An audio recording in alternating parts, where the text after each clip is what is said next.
نحن الآن في جولة لإخواننا السوريين في شمال لبنان يسكنون في مخازن لا تصل بالسنة، بادروا بمساعدتهم. يسلموا، الله يجزيكم خير.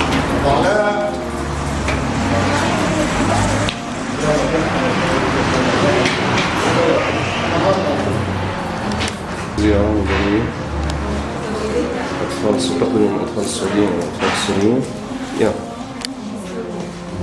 يلا.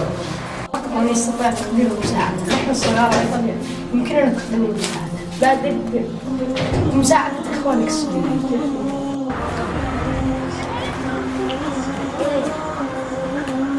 بادروا لإخوانكم السوريين فهم بحاجة. نقف مع الأطفال السوريين. نحن بجانب إخواننا السوريين.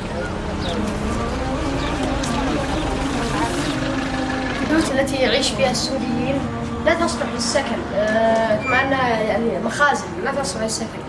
بادروا بمساعدة إخوانكم السوريين. السلام عليكم.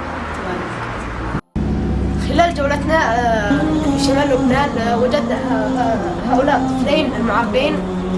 أخت، كيف حال المعيشة؟ كلياته سيء، يعني ما في مدخول علي وبدهم علاج وماني قادرة على العلاج.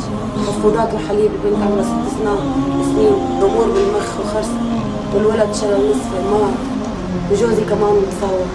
حالة العلاج كيف؟ ما بقدر اعالج، كلياته بدها مصاري. كم يكلف تخفضات وحليب بشكل دائم.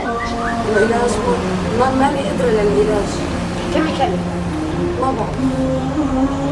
لم تراجع أطباء أبدا، لسه ما في مقدرة لمراجعة الأطباء.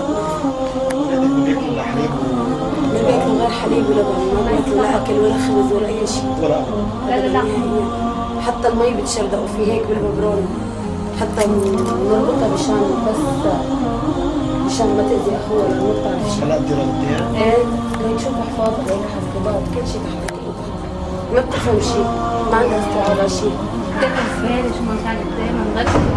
حالة إخواننا السوريين صعبة جدا. بادروا بمساعدتهم.